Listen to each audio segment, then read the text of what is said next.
Divine greetings again. Thank you so much for joining me. I am Bastet Ankri, and today we're going to talk about women's health from an indigenous perspective. For a lot of us, we were raised in the West, therefore adopting a Western philosophy, a Western culture, a Western way of dealing and healing with our bodies, a Western way of raising our children, a Western way of even dealing with our mates and our fellow sisters. So today I'm going to talk about women's health from that indigenous perspective that has been channeled through me. Once again, there's nothing new under the sun. We must remember. That's it. Our job is to remember.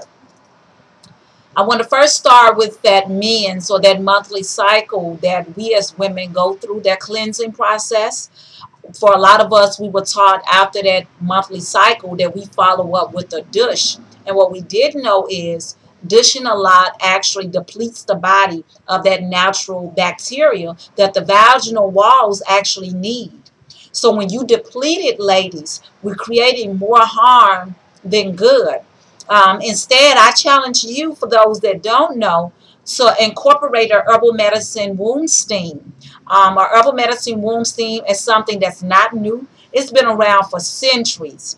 You have indigenous cultures that still do your herbal medicine womb steams. And it's very simple. All you do is get medicinal herbs, whether it's red raspberry, chase tree, uva usura, cinnamon, herbs based on whatever those womb concerns are. You actually make a concoction from it with some pure water, which is basically brewing it like a tea. You get a chair, cut a hole in it. You get a stool that sits low to the ground, cut a hole in it. You get a poncho or something long that actually drapes from the neck down to the floor so that you're actually keeping in the steam. We know that the skin is one of the largest organs on the body. So when you have that herbal concoction there under the chair or under the stool, the magic then takes place. So I encourage and I challenge you on next month to try that herbal womb steam. I actually wrote something for the herbal womb steam that's offered here at the Natural House of Wellness. I want you to listen to it. Let's realign our true selves to the ways of the wise.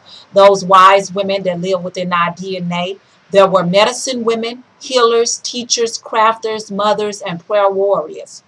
We must stop the abuse of our wombs. No more do we have to depend upon Western medicine to heal ourselves. If we silence our wombs, then we silence the world. How is she being silenced is something that you may ask. By not knowing the language she speaks. When she wants your attention, she sends PMS, miscarriages, candida, tumor, infertility, and blockages in that womb seat. Our wombs are the gateways between the heavens and the earths. From it, we give birth to humanity. Our womb seat is a sacred shrine, and we must begin to treat it such. The herbal medicine womb steam will take you on that dark womb journey that will begin to unlock and unleash those unseen and unfelt blockages. As the steam brings heat to your womb, the more heat opens the pores of the tissues it comes in contact with, allowing you to openly release those ailments, those discomforts, those things that you have holding on to. PMS, fiber tumors, those emotions from that miscarriage or that abortion, that candida. The water vapors carries the medicinal benefits of the plant, including those vital oils. This is absorbed into the tissues and into the bloodstream, having a direct healing effect on what? That reproductive system. Vaginal tissue is one of the most absorbed of the entire female body. The use of specific herbs add layers of different healing benefits. Once again, it's based on whatever your concerns are. Typically, there is more than one herb that's made for this herbal medicine womb steam. The combination of herbs work to nourish, tone, heal, and bring in fresh oxygen, blood promoted cleansing, and make supply the vaginal and urinary tissue. So I challenge you, sisters, instead of that dish on next month, prepare yourself that herbal womb steam. Next, I want to talk about that PMS. That PMS that a lot of women suffer from. Sisters, we must know that these things are coming from what we eat.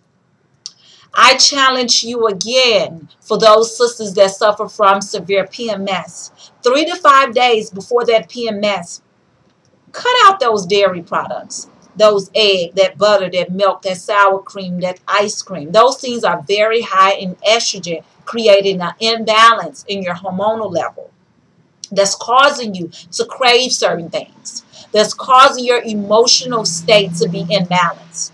So I challenge you 3 to 5 days before your next cycle to lay off the dairy, to incorporate more fresh vegetables and fruits, to hydrate your cells by drinking plenty of fresh and pure water, pure as we can get in these day and times, okay? And consuming herbs like chaste berry, red raspberry, black cohosh, nata, chickweed, Don Qua. Some of these female reproductive herbs that will definitely make a difference if you try it. If you continue to do it for the second month, you will definitely see results from that PMS. Also, I want to talk to those sisters that are expecting, that plan on conceiving. It's very important that we adopt a healthy approach to eating before conception, during conception, and after conception. And definitely, our environment while we are carrying a child or children.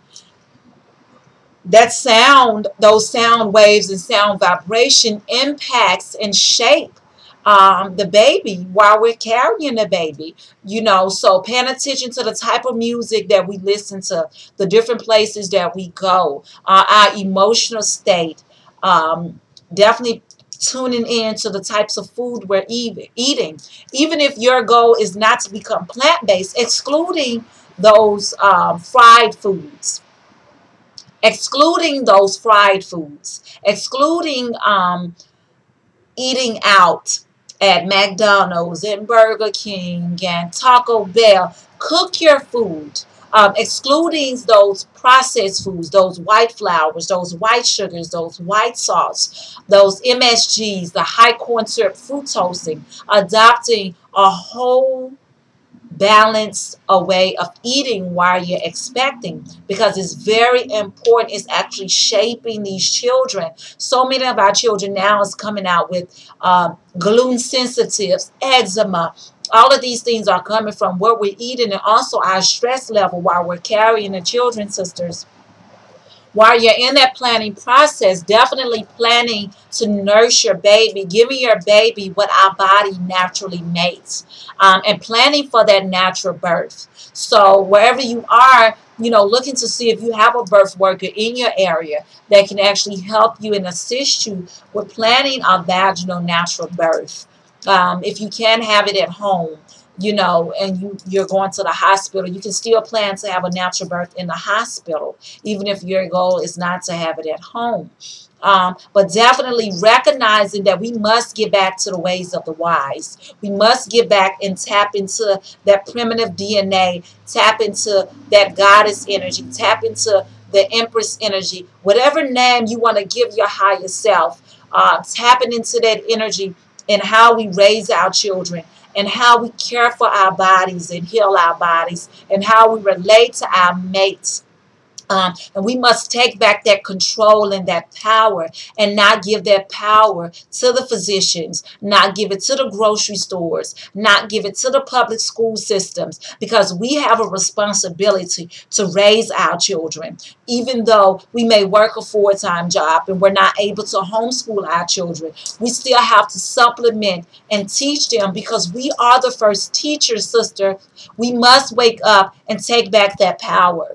A lot of us, I know, we're working 9 to 5. A lot of us are single moms. I know. I used to be a single mom. So my message to you is that reaching out or developing that network so that our load is lighter, so that we can do the things that our heart desire when it comes to our children, our health, and our community. I send you with peace. I definitely send you with love. And that is my message to you because it is my message to myself. I see you next time. Peace.